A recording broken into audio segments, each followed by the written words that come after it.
بسم الله الرحمن الرحيم.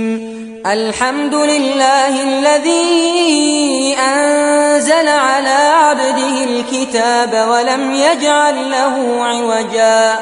قيما لينذر بأسا شديدا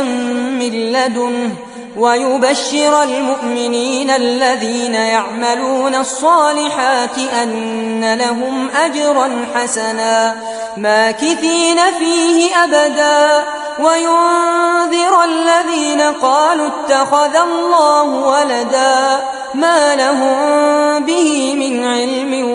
ولا لآبائهم كبرت كلمة